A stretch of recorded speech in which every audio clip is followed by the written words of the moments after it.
नमस्कार दोस्तों। आज हम लोग बात करने वाले हैं संख्या पद्धति के बारे में। हम लोग जानते हैं संख्या पद्धति क्या होती है और हमें संख्या पद्धति जानने की आवश्यकता क्यों पड़ी। ठीक है दोस्तों, सबसे पहले हम लोग बात करते हैं कि आखिर ये नंबर का हमको जरूरत क्यों पड़ा।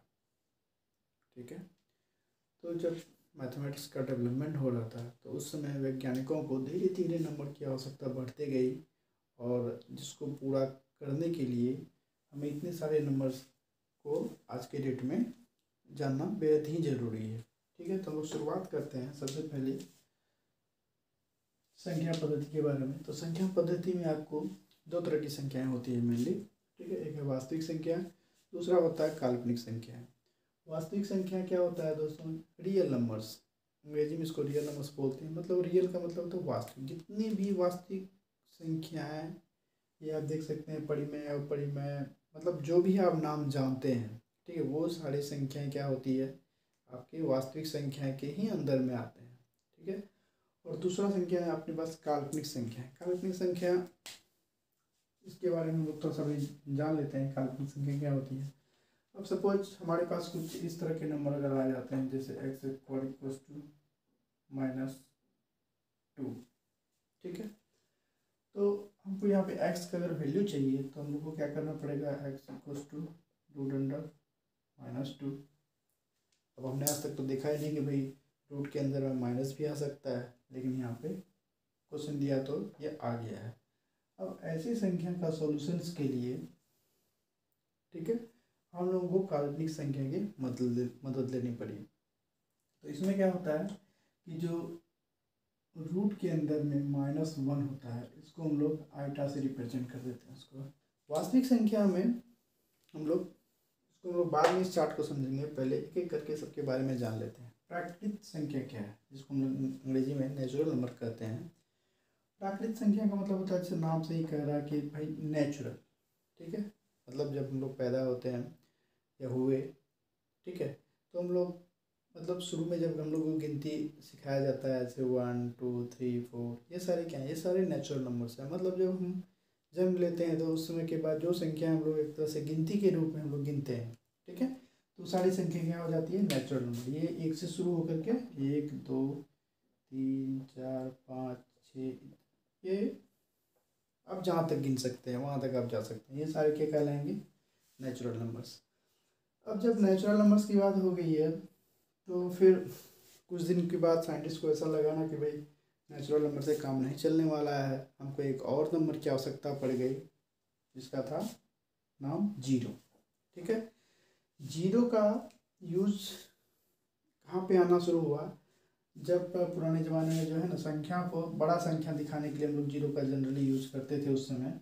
जैसे मान के चलो ये हो गया 26, ठीक है, तो ये 26 को अब ये हमको 206 लिखना है या 200 समथिंग कुछ बड़ा संख्या इससे लिखना है, तो हम लोग उसमें क्या करते थे, अगर हम जीरो लगा देते थे पुराने ज़माने में, तो इसका मतलब हो गया ये तो हमको पता नहीं था कि 206 क्या है, नहीं है, मालूम नहीं है।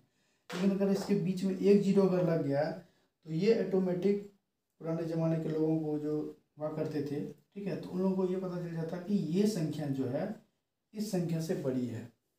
ठीक है, तो बेबीलोन में इस तरह का है, अब देखिएगा, ठीक है, कि इस तरह का जो जीरो का तो पहले यूज़ जो लिया गया था वो ऐसे ही लिया गया था कि बड़ी संख्या बनाने के लिए हम लोग जीरो को यूज़ में लाए थे। और अभी आप देख रहे हैं कि यहाँ पे हम लोग क्या है, पूर्ण संख्या है। ठीक है, पूर्ण संख्या मतलब जीरो, जीरो मिलने के साथ ही नेचुरल नंबर में वो संख्या क्या बन जाती है, पूर्ण संख्या। यही जो प्राकृतिक संख्या है, प्राकृतिक संख्या में अगर हम लोग जीरो को ऐड कर देंगे, ठीक है, जीरो प्लस नेचुरल नंबर, तो यहाँ पे लिखा गया है W = 0 + n, तो n फॉर नेचुरल नंबर हो गया। इसमें अगर सिर्फ जो प्राकृतिक संख्या की समूह होती है, समूह मतलब हो गया बहुत सारी संख्या एक जगह एकत्रित कर दिए तो वही क्या हो गया, समूह हो गया, है ना, जैसे 1 2 3 4 5 6 7 इन्फिनिटी तक। तो अगर उस सारी संख्या को हम लोग एकत्रित कर दें और उस समूह में एक और संख्या हम लोग ऐड कर दें, क्या, जीरो, ठीक है, तो जीरो अगर ऐड कर देते तो वही संख्या क्या कहलाने लगती है, पूर्ण संख्या, मतलब ये पूरा हो गया। ठीक है, फिर कुछ दिन के बाद जीरो तो हो गया अपना, अब आते हैं हम लोग इंटीजर्स पे, पूर्णांक। पूर्णांक में क्या है कि कुछ दिनों के बाद जो है ना हम लोग निगेटिव नंबर्स मतलब माइनस नंबर, जैसे -5 -4 -1000। ठीक है, हम लोग को इस तरह के नंबर की आवश्यकता भी पड़ने लगी। सपोज डैट कोई बैंक वाला किसी को लोन देता है तो उसके अकाउंट में उनको लगा कि भाई जो उसके अकाउंट में से अगर आपके पास आपने पैसा जमा किया है तो उसमें आपका सिंपली अगर आपने 1000 जमा किया तो आपके अकाउंट में अवेलेबल बैलेंस 1000 दिखाएगा, है ना। लेकिन आपने अगर उससे कर्ज लिए हैं तो आपके बैलेंस में -1000 दिखाएगा। तो ये माइनस दिखाने के लिए भी धीरे धीरे आवश्यकता पड़ने लगी। तो फिर बाद में साइंटिस्ट लोगों ने क्या किया, इंटीजर्स का आविष्कार किया। तो उन्होंने क्या बनाई, भाई अब तो हमको इंटीजर्स भी चाहिए। ठीक है, तो इंटीजर्स मुख्य रूप से क्या हो गया, एक समूह हो गया जिसमें क्या है, अपने पास नेगेटिव नंबर्स भी रहेंगे। मतलब इसका हम लोग अगर डिटेल में देखें तो ये -इन्फिनाइट से लेकर के चला जाएगा -2 -1 0 1 2 इस तरह से करके इन्फिनाइट तक। ठीक है, कहने का मतलब हो गया कि इंटीजर्स जो है वो पूर्ण संख्या, ठीक है, पूर्ण संख्या में अगर हम लोग माइनस वाला नंबर को ला के रख देते हैं, मिला देते हैं, तो आपका वो क्या बन जाएगा, पूर्णांक बन जाएगा। अब यहाँ से देखिए पहले क्या हुआ, प्राकृतिक संख्या। प्राकृतिक संख्या में हमने 0 क्या कर दिया, ऐड कर दिया, तो क्या बन गया, पूर्ण संख्या बन गया। मतलब उसके फैमिली बड़ा होते जा रहा है। ठीक है, पहले प्राकृतिक संख्या था, छोटी फैमिली थी इसकी, इसमें एक 0 ऐड हो गया तो ये नया एक फैमिली बन गया। क्या नाम दे दिया हमने इसके, पूर्ण संख्या। फिर पूर्ण संख्या के बाद इसमें और भी फैमिली की आवश्यकता पड़ने लग गई। तो मैंने क्या किया, इसमें निगेटिव नंबर्स ये इसमें जोड़ दिया। तो ये आपका क्या हो गया, पूर्णांक हो गया। ठीक है, अब पूर्णांक की बात हो गई यहाँ तक। ठीक है, अब यहाँ पे हम लोग कुछ जो क्वेश्चन जनरली आते हैं, ऐसे क्वेश्चन आते हैं कई बार, इस कहते हैं कैसे, क्या सभी पूर्ण संख्याएं पूर्णांक होती है, इस तरह के क्वेश्चन आते हैं। तो आप देख सकते हैं सभी पूर्ण संख्या पूर्णांक संख्या होगी, क्योंकि पूर्णांक संख्या का जो समूह है बड़ा है। ठीक है, ये 0 नेचुरल नंबर भी इसके अंदर में आ जाते हैं जी, क्योंकि इसका क्या है, इसका रेंज कितना है, -इन्फिनाइट से लेकर के +इन्फिनाइट तक। ठीक है, सारे नेगेटिव नंबर्स भी, 0 भी हैं और प्लस वाले भी नंबर है। तो कोई आपसे ये पूछे कि क्या सभी पूर्ण संख्याएं पूर्णांक संख्याएं होती है, तो कहेंगे हाँ पूर्णांक होती है। वैसे करके अगर कोई आपसे ये कहे कि क्या भाई प्राकृतिक संख्या, क्या सभी प्राकृतिक संख्या पूर्ण संख्या होती है, हाँ होती है। लेकिन इसका अगर रिवर्स अगर आपसे पूछा जाए क्या सभी पूर्ण संख्याएं प्राकृतिक संख्या होती है, जी नहीं, 0 भाई नहीं है, 0 प्राकृतिक संख्या में नहीं है, तो ये गलत हो जाएगा। ऐसे ही करके ये आपसे ये भी कह सकता है भाई क्या सभी पूर्णांक संख्याएं पूर्ण संख्याएं होती है, तो आप कहेंगे नहीं भाई, पूर्णांक संख्या का जो रेंज है वो -इन्फिनाइट से +इन्फिनाइट तक है। आपका 0 से लेकर के इन्फिनाइट तक तो इसमें आ जाएगा, लेकिन माइनस वाला नंबर इसमें नहीं आएगा। तो सभी पूर्णांक पूर्ण संख्या नहीं हो सकती है। ठीक है, यहाँ तक क्लियर है। अब हम लोग बात करते हैं, नीचे थोड़ा सा आते हैं इसी में। अब पूर्ण संख्या की बात हो गई, तो पूर्ण संख्या में अब हम लोग 0 से आगे की तरफ बढ़ते हैं, नेगेटिव नंबर्स को हम लोग यहीं ड्रॉप कर देते हैं, छोड़ देते हैं। अब हम लोग पॉजिटिव नंबर्स के बारे में बात करते हैं। तो जो पूर्ण संख्या है उसको हम लोग और आगे भी इसको समझने के लिए हम लोग बांट सकते हैं, डिविजिबल हो जाए कोई नंबर से, जैसे सपोज से 1 2 3 4 या किसी भी, मतलब एक और खुद से तो होना ही चाहिए वो चीज़ डिवाइड, और प्लस उसके अलावा जैसे 2 से भी हो गया, 3 से भी हो गया। जैसे सपोज 15 लीजिए, तो 15 में आप देख रहे हैं कि किससे कट सकता है ये भाई, 3 से भी कट सकता है, 5 से भी कट सकता है, और 1 से भी कट सकता है, और खुद से भी कट सकता है ना। तो मतलब ये 15 से भी कट सकता, 15 से भी डिविजिबल है, मतलब खुद से भी 15 से भाग दे सकते हैं इसमें। आप इसको 5 से भी भाग दे सकते हैं, ये पूर्ण रूप से विभाजित हो जाएगी। 3 से भी भाग दे सकते हैं, पूर्ण रूप से विभाजित हो जाएगी। 1 से देंगे ये भी, मतलब कहने का ये हुआ, हम लोग ऐसे नंबर्स को कंपोजिट नंबर इंग्लिश में, हिंदी में भाज्य संख्या कहेंगे, जिसमें एक और खुद से, ठीक है, कटने के अलावा वो और भी कोई दूसरी संख्या से कटे, पूर्ण रूप से विभाजित हो जाए, तो उसको हम लोग क्या कहेंगे, कंपोजिट नंबर्स कहेंगे। जैसे एग्जांपल मैंने लिया 15 16, 16 को 2 से भी काट सकते हैं, 4 से भी काट सकते हैं, 8 से भी काट सकते हैं। ठीक है, भाज्य संख्या हो गया। अब ऐसा भी कुछ नंबर्स होगा जो कटेगा ही नहीं, किसी भी संख्या से नहीं कटे, सिवाय वो एक और खुद से। ठीक है, जैसे एग्जांपल लीजिए आप 7। ठीक है, 7 क्या है, ये किसी भी संख्या के पहाड़े में नहीं आता है, आप पढ़े होंगे। ठीक है। तो या तो ये 1 से कटेगा या तो फिर ये 7 से ही कटेगा। ऐसे ही बहुत सारी संख्या हैं, 13, 11, ठीक है। ऐसे आप संख्या का एग्जाम्पल्स ले सकते हैं। अब भाज्य संख्या हो गई, ठीक है। अब भाज्य संख्या हो गया। अब भाज्य संख्या में भी इसके 2 कैटेगरी हो सकते हैं। यहाँ पे मैंने थोड़ा इसको ऐसे कर दिया, अब इसको यूँ समझिए, भाज्य संख्या के ही ये 2 भाग हो जाएंगे। उसमें क्या होगा, एक विषम संख्या होगा, दूसरा क्या होगा, सम संख्या होगा। अब सम संख्या विषम संख्या को थोड़ा सा हम लोग डिफाइन कर लेते हैं। सम संख्या हम लोग ऐसे संख्या को बोलते हैं जिसमें 2 से अगर हम लोग भाग देते हैं तो वो पूरी तरह से कट जाना चाहिए। मतलब 2 से अगर भाग देने पे अगर पुनः हमको कोई दूसरा पूर्ण संख्या अगर प्राप्त हो जाती है, ठीक है, तो ऐसी संख्या को हम लोग क्या कहेंगे, सम संख्या कहेंगे। एग्जाम्पल के लिए आप ले लीजिए 2, 4, 6, 8, 10, ठीक है। इस तरह की संख्या क्या होगी जो पूरे रूप से 2 से पूर्ण रूप से विभाजित है ये, तो ये संख्या क्या हो जाएगी आपकी, सम संख्या हो जाएगी। इसमें हम लोग जीरो को, ये जीरो को मैं स्टार लगा रहा हूँ, ठीक है। तो इसके बारे में बाद में डिस्कस करेंगे कि क्या जीरो जो है सम संख्या है या जीरो विषम संख्या है, ये क्या है, इसके बारे में हम लोग थोड़ा सा बाद में डिस्कस करेंगे, ठीक है। और विषम संख्या क्या है, विषम संख्या ऐसी संख्या है जिसको 2 से अगर हम भाग देते हैं तो पूर्णतः विभाजित नहीं हो, ठीक है। वैसी संख्या को हम लोग क्या कहते हैं, विषम संख्या कहते हैं। जैसे 3 हो गया, 5 हो गया, 7 हो गया, 9 हो गया, इस तरह से, ठीक है। लेकिन ये संख्या आप देख सकते हैं कि भाजित तो होगा, जैसे 9 है, ठीक है। 9 जैसे खुद से ये किसी किसे कट सकता है, 1 से कट सकता है, 3 से कट सकता है, खुद से कट सकता है, ठीक है। तो इसीलिए हम लोग भाज्य को 2 कैटेगराइज किए, एक तो सम संख्या हो गया, उसी के अंदर में दूसरा विषम संख्या हो गया, ठीक है। अब आपसे एक क्वेश्चन यहाँ भी ऐसे भी बन सकता है, क्या सभी विषम संख्याएं भाज्य संख्या होती है, ठीक है दोस्तों। तो आप यहाँ से खोज सकते हैं क्या सभी विषम संख्याएं भाज्य संख्याएं होती है। जैसे हम लोग 7 क्या है, 2 से नहीं कटेगा आपका, ठीक है, 2 से नहीं कटेगा, ठीक है। और इसके अलावा क्या है कि ये किसी से भी नहीं कटेगा, ठीक है ना। तो 2 से भी नहीं कटेगा और किसी से भी नहीं कटेगा। ये किससे कटेगा, 1 से कटेगा और 7 से कटेगा। अब ये कह सकते हैं कि सभी जो विषम संख्याएं होती है वो भाज्य संख्या नहीं हो सकती है, ठीक है। भाज्य संख्या का मतलब हो गया कि नंबर कट जाना चाहिए, ठीक है ना। ऐसे ही करके यहाँ से आपको ऐसे ही करके पूछ सकता है, क्या सभी सम संख्याएं भाज्य संख्याएं होती है।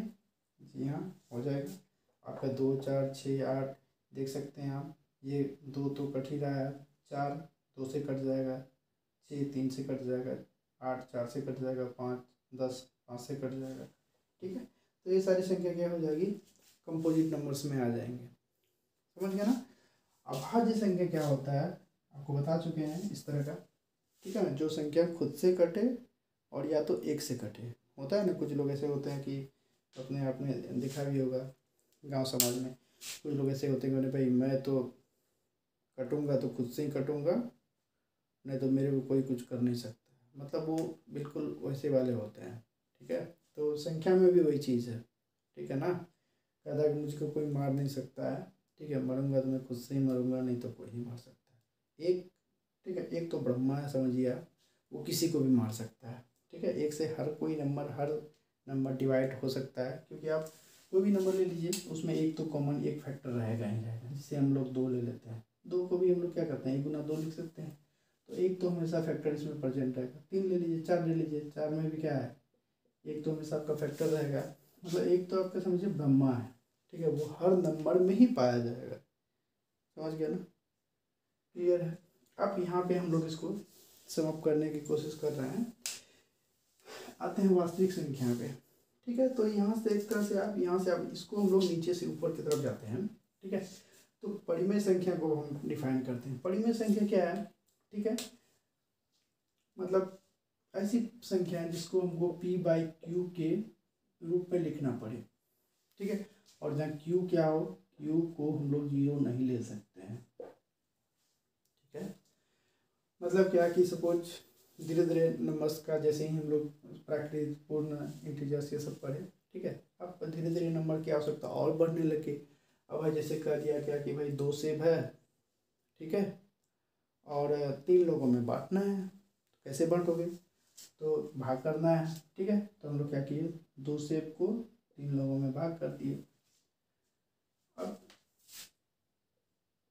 इस तरह की संख्या को लिखने का हमको जरूरत पड़ गया कि भाई 2/3, 2/3, ठीक है। तो जब इस तरह का भी संख्या जब मतलब प्रचलन में आने लग गया कि हमको इस तरह से भी संख्या लिखना पड़ेगा, तब जाके इसको एक अलग कैटेगरी दे दिया भाई ये क्या हो जाएगा अपना, ये रेशनल नंबर कहलाएगा, ठीक है, परिमेय संख्या। अब यहाँ पे सबसे खास बात ये देख सकते हैं कि Q जो है आपका वो 0 नहीं हो सकता। मतलब जो डिनोमिनेटर, मतलब ये इसको हिंदी में ऊपर में अंश बोलते हैं, नीचे वाले को हर कहते हैं। मतलब हर में जो Q है वो आपका Q कभी 0 नहीं हो सकता है। बाकी ऊपर में जो P है वो आप कोई भी इंटीजर्स हो सकता है, ठीक है। इसका विशेष ध्यान रखना है कि P जो है आपका, ठीक है, P belongs to any integers, जिसको हम लोग Z बोलते हैं। समझ गए? मतलब मेरा ये हुआ कि अगर आपसे कोई ये पूछ ले क्या भैया जो प्राकृतिक संख्या है वो परिमेय संख्या है, हाँ बिल्कुल है। क्यों? आप परिमेय संख्या कैसे लिखते हैं, 1 2 3 इस तरह से लिखते हैं, सॉरी प्राकृतिक संख्या, ठीक है। इस सब के नीचे में अगर मैं 1 से डिवाइड करूँ तो वैल्यू तो वही रहेगा, सबके नीचे में 1 1 1 है। तो आप यहाँ Q को आप 1 के रूप में देख सकते हैं, भाई Q का मान यहाँ 1 है, P का मान 3 है, 2 है, 1 है। तो इसका मतलब क्या हो गया कि सभी प्राकृतिक संख्याएं जो है वो क्या है, रेशनल नंबर्स है, ठीक। ऐसे आप पूर्ण संख्या देख लीजिए, ठीक है। पूर्ण संख्या में भी आपसे यही क्वेश्चन पूछा जाएगा, क्या भाई सभी पूर्ण संख्याएं आपका परिमेय संख्या है, हाँ बिल्कुल है, ठीक है। बशर्ते क्या होना चाहिए कि Q आपका 0 नहीं होना चाहिए, ठीक है। Q को अगर आप यहाँ से आप हटा देते हैं, ठीक है, तो क्या होगा, सभी पूर्ण संख्याएं आपका परिमेय संख्या कहलाएगी, ठीक है। क्योंकि 0 अगर यहाँ पे Q का मान 0 नहीं रखना, ऊपर में अगर हम 0 लिख दिए, ठीक है, ठीक है ना, तो 0/1, 1/1, 2/1, 3/1, ठीक है। अब 0/1 तो 0 ही रहेगा, ठीक है। इसका मतलब क्या हो गया कि पूर्ण संख्याएं जो है, ठीक है ना, वो भी क्या कहलाएंगे, परिमेय संख्या कहलाएंगे। क्लियर है यहाँ तक? ठीक है। अब आते हैं इंटीजर्स पे, पूर्णांक पे, ठीक है। हमने बोल दिया है कि भाई पूर्णांक जो है वो ऊपर में पूर्णांक रहेंगे, नीचे में Q अगर 0 नहीं है तो क्या कहलाएंगे, परिमेय संख्या कहलाएंगे। अब आप देख सकते हैं यहाँ पे कि सारे नंबर, सारे पूर्णांक, सारे इंटीजर्स जो है माइनस यहाँ से यहाँ तक सबके नीचे में आप 1 लगा दीजिए, ठीक है। जैसे माइनस इन्फिनाइट के नीचे 1 तो माइनस इन्फिनाइट ही होगा, -2 के नीचे 1, ठीक है, तो -2 ही होगा, -1 के नीचे 1 तो 1 ही होगा। मतलब ये पूर्णांक के फॉर्म में आ गया, मतलब नीचे में 1 आ रहा है तो हमको 1 चाहिए भी यहाँ Q इक्वल टू 0 नहीं चाहिए। उसके अलावा कोई भी चीज़ आप नीचे रख सकते हो, वो क्या कहलाएगा, आपका रेशनल नंबर ही कहलाएगा। तो आप ये देख सकते हैं कि जितने भी प्राकृतिक, पूर्ण और इंटीजर्स हैं वो सारे के सारे क्या हैं, परिमेय संख्या हैं, ठीक है। मतलब ये परिमेय संख्या के ही कैटेगरी में आ गए, ठीक है। एक आप ऐसे भी आप बना सकते हैं, जैसे माइनस इन्फिनाइट से आप नंबर सिस्टम बनाएंगे, एक नंबर सिस्टम यहाँ से ऐसे करके जाता है, ठीक है, बीच में 0 1 2 3 4 -1 -2 -3 -4 से इन्फिनाइट तक, ठीक है। ये चल जाएगा कई मिनट। अब आप देख सकते हैं यहाँ पे, ठीक है, परिमेय संख्या अगर हमको निकालना कहीं सपोज दैट 1/2, तो 1/2 कहाँ लाई करेगा, ये 1 हो गया, मतलब 1 से कम आधा, तो आधा यहाँ आएगा कहीं पे, तो नंबर सिस्टम पे आ रहा है, ठीक है। समझ में आ रहा है ना, ठीक है। उसके बाद हम लोग बात करते हैं इरेशनल नंबर का, जिसको हम लोग अपरिमेय संख्या बोलते हैं।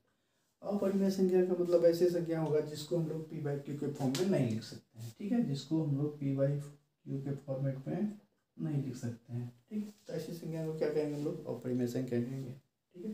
इसको जनरली क्यूब पे कॉम्प्लीमेंट दिया हुआ है, ठीक है। इसको इससे हम लोग डिनोट करते हैं। जैसे एग्जांपल के लिए रूट के अंदर में 2, रूट के अंदर में 3, रूट के अंदर में 5, ठीक है।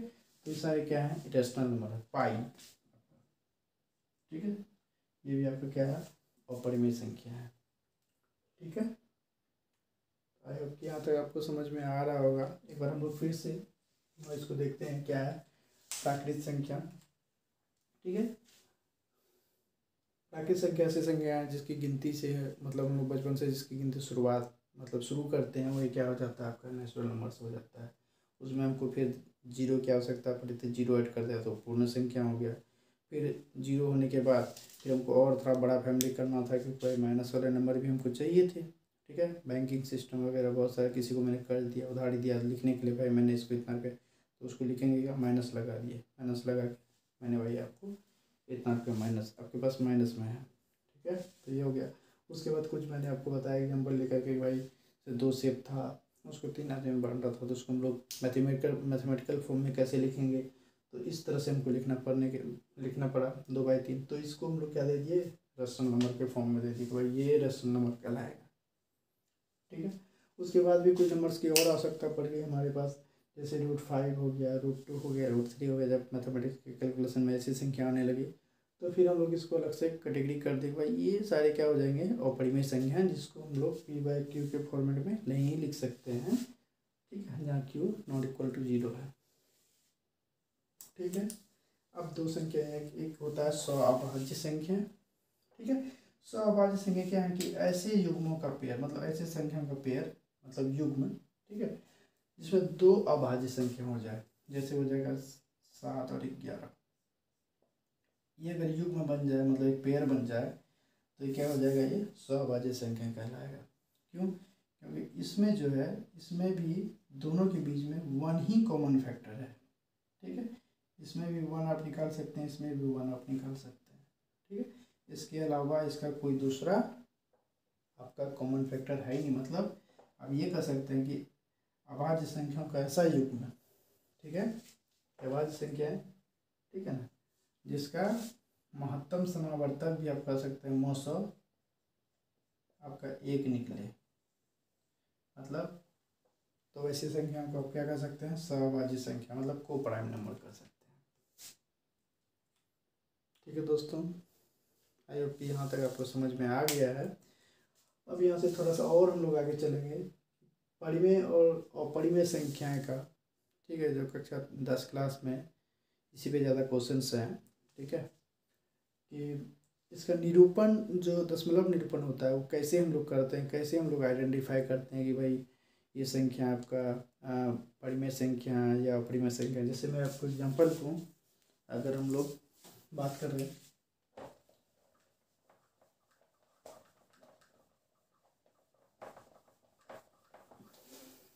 अगर हम लोग बात करते हैं कि 2.5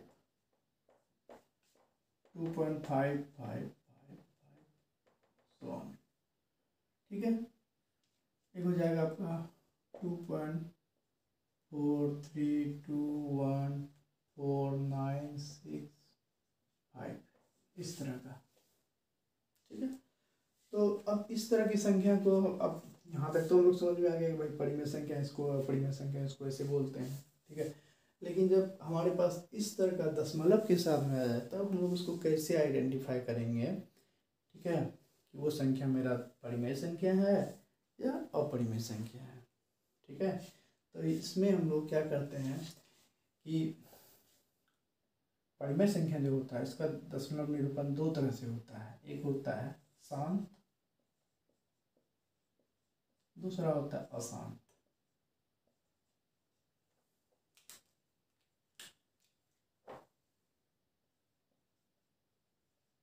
मतलब शांत का मतलब आप देखें वो भाई शांत हो गया, कोई नंबर से आप उसको डिवाइड किए, वो तुरंत कट गया, शांत हो गया। और एक होता है अशांत, मतलब आप उसको डिवाइड किए जा रहे हैं, अब वो शांत होने का नाम ही है, वो कट ही नहीं रहा है, आप करके देख सकते हैं, ठीक। जैसे फॉर एग्जांपल मैंने 5 को 2 से डिवाइड किया, तो 1 बार जाएगा, सॉरी 2 बार जाएगा 4, 1, अब नहीं आएगा तो पॉइंट दीजिए, 10 हो जाएगा, 5 दूनी 10। अब देख सकते हैं यहाँ पे ये शांत हो गया, कट गया, पूर्ण रूप से कट गया। तो हम लोग ऐसी संख्या को क्या बोलेंगे, शांत। मतलब 2.5 को 2 से डिवाइड किए, करते करते कट गया, ठीक है, तो क्या हो गया अपना, शांत हो गया। लेकिन ऐसी संख्या है जिसको आप जैसे 22/7, ठीक है, आप इसको डिवाइड करेंगे तो ये 3.14 इस तरह से करते करते करते चला जाएगा एकदम लंबा दूर तक। ये कभी शांत ही नहीं हो सकता है। ये बोले भाई हमको कितना भी काट लो, हम तो नहीं होने वाले हैं ठंडे, ठीक है, तो ये चल जाएगा इस तरह से। तो ऐसे संख्या को नॉर्मल भाषा में भी इसको समझ सकते हैं। शांत और अशांत का मतलब क्या है, जिसको भाई तुरंत ठंडा कर दो वो शांत हो गया, जिसको ठंडा नहीं कर पाओ तो क्या है, अशांत है, ठीक है, गर्म है वो। तो परिमेय संख्या में यहाँ पे हम लोग अब देखिए 2 तरह की बात हो गई, या तो शांत हो गया या तो शांत हो गया। अब शांत में क्या होगा कि जो शांत हो जाए, ठीक है, यहाँ समझना गौर से, जो शांत हो जाए वो तो परिमेय संख्या हुआ है ही, ठीक है, नो डाउट। जैसे 2.5 में अगर हम लोग एक पॉइंट हटा दिए तो नीचे 10 हो गया, ठीक है। अब इसको हम लोग कटा सकते हैं, 2 के लिए 10, तो इसका फाइनल रूप क्या आ जाएगा, 5/2। तो P/Q के फॉर्म में आ गया ये, ठीक है, P/Q के फॉर्म में आ गया ना, तो क्या हो गया, परिमेय संख्या हो गया। अब हम लोग बात करते हैं वही अशांत, ठीक है। अब अशांत में भी 2 तरह की बात होती है। अशांत होगा, ठीक है, जो रिपीटिंग होगा, मतलब रिपीट करेगा, बार बार एक ही संख्या को दोहराएगी, एक ही संख्या को दोहरा। जैसे आप 20 को आप 3 से डिवाइड कीजिए, ठीक है, कितना बार से जाएगा, 6 बार से, 2 पॉइंट दीजिए, फिर 20 हो गया, फिर 18, फिर 2, मतलब ये इस तरह से चलता ही जाएगा, ये कभी ख़त्म नहीं होगा, शांत नहीं होगा। तो क्या हो गया, अशांत में 2 तरह के हो गया, ठीक है। और एक आप 22/7 लीजिए, ठीक है, 7 से डिवाइड कीजिए, तो 7 या 21, क्या हो जाए 1, आप 5 दीजिए, 7 एकम 7, 3, ठीक है, फिर आप दीजिए, कितना आ जाएगा, 7 चौके 28, ये हो गया 2, फिर 0, 7 या 21 नहीं, 7 दूनी 14, 6, 60, 7 7 49, 7 8 56, ये मतलब ये इस तरह से चलता रहेगा। ये आपका हो जाएगा, जैसे इसका तो इतना हो गया, इसका हो जाएगा 3.1428, मतलब ये डॉट डॉट डॉट डॉट ये चलता ही रहेगा, और ये कभी रिपीट नहीं करेगा, नंबर बदलता रहेगा ये, ठीक है ना। तो ऐसी संख्या जो आपका जो है अशांत वाले कैटेगरी में, ठीक है ना, जिसमें रिपीटिशन हो जाए नंबर्स का, ठीक है, तो वैसी संख्या क्या कहला जाते हैं, अशांत कहलाते हैं, ठीक है ना। लेकिन ये अशांत आवृत्ति के होते हुए क्या होता है, रिकरिंग रिपीटिंग टाइप का हो जाता है, ठीक है ना। इसको क्या बोलते हैं हम लोग, रिपीटिंग। शांत को हम इंग्लिश में बोलते हैं टर्मिनेटिंग, अशांत को बोलते हैं हम लोग नॉन टर्मिनेटिंग। मतलब जो कभी कटे ही नहीं पूर्ण रूप से, तो क्या हो जाएगा, टर्मिनेट ही ना हो कभी, ठीक है ना। तो ऐसी संख्या शांत हो जाए।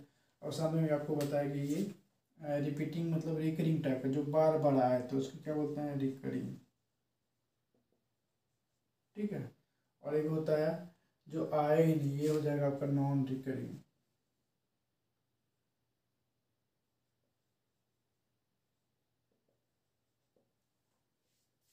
समझ गए। तो परिमेय संख्या में क्या है, ऐसी संख्या को हम लोग परिमेय संख्या की कैटेगरी में हम लोग डाल देंगे, ठीक है। जो टर्मिनेट हो जाए तो क्या हो जाएगा, वो परिमेय संख्या हो गया। दूसरी बात, अशांत हो। अब अशांत में 2 बातें हैं, ठीक है। एक तो क्या हो जाए अपने पास, रिकरिंग हो जाए, मतलब बार बार एक ही संख्या रिपीट करे, ठीक है, तो हम लोग क्या बोलेंगे इसको, ये अपने पास परिमेय संख्या हो जाएगा। ये परिमेय संख्या का ही एक प्रॉपर्टी है कि अगर इस तरह की संख्या, जैसे इसको हम लोग 6.6 पे हम लोग बार लगा देंगे, तो मतलब ये क्या है कि ये 6 चलता रहेगा अपना इस तरह से। जैसे मान के चलो कि 6.16 आ गया, इस पर हमने बार लगा दिया, ठीक है। इसका मतलब क्या है कि 6.16 फिर 16 फिर 16, इस तरह से रिपीट करता रहेगा। तो कोई आपसे पूछ ले कि क्या ये संख्या आपका परिमेय संख्या है, आप कहेंगे जी हाँ ये परिमेय संख्या है। क्यों, क्योंकि ये रिकरिंग है, ठीक है, रिपीटिंग है, इसमें रिपीटेशन हो रहा है, समझ गए ना। तो दो चीज़, या तो शांत हो जाएगा या शांत हो जाएगा। शांत हो गया तो वो तो ऐसे ही परिमेय संख्या हो गया, क्योंकि हम लोग उसको पी वाई क्यू के फॉर्म में लिख सकते हैं। दूसरी बात, अगर वो अशांत हो गया, अशांत में भी दो तरह के अशांत हो सकते हैं। एक तो होगा कि भाई रिपीट करे वो, ठीक है ना। अगर रिपीट कर रहा है तब आप समझ लीजिए कि वो क्या हो जाएगा, परिमेय संख्या हो जाएगा। जब अगर ये रिपीट ना करे, ये नंबर कभी रिपीट ही ना हो, ये अलग अलग नंबर आते जाए आते जाए आते जाए, ठीक है ना, तो हम लोग इसको क्या बोलते हैं, non terminating non recurring type, ठीक है। इसको बोलते हैं अशांत अनावृत्ति, हिंदी में इसको बोलते हैं अशांत अनावृत्ति,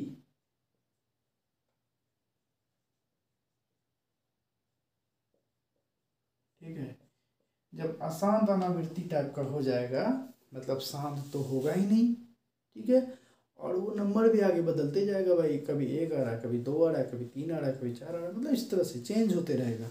तो वैसी संख्या क्या हो जाएगा अपने पास, और परिमेय संख्या हो जाएगा, ठीक है। क्लियर है यहाँ तक, ठीक है ना। तो संख्या पद्धति को आप पहचान सकते हैं, कोई भी संख्या आपको दे दे लिखा होगा कि भाई ये क्या है, परिमेय है, परिमेय है, ठीक है, रियल नंबर्स है, ठीक है, या प्राकृतिक संख्या है, पूर्ण संख्या है, क्या है, इसके बारे में आपको, ठीक है ना, भली बात ही पता होनी चाहिए। भाई ये नंबर हमको दिया तो पहचानने के लिए बोलेगा ये नंबर क्या है, ठीक है ना, तो फट से बता दीजिएगा, ठीक है ना। जनरली आपको क्वेश्चन यहीं से आते हैं, ठीक है, इस तरह के नंबर्स दे देंगे आपको, या पहचानने के लिए नंबर दे देंगे, ये इस तरह से भाई पूछेंगे ये √2 क्या है, और परिमेय है, परिमेय ऑप्शन में दे देगा, पूर्ण है, पूर्णांक है, क्या है, इस तरह के क्वेश्चंस आते हैं, ठीक है। आई होप कि समझ में आ रहा है आपको।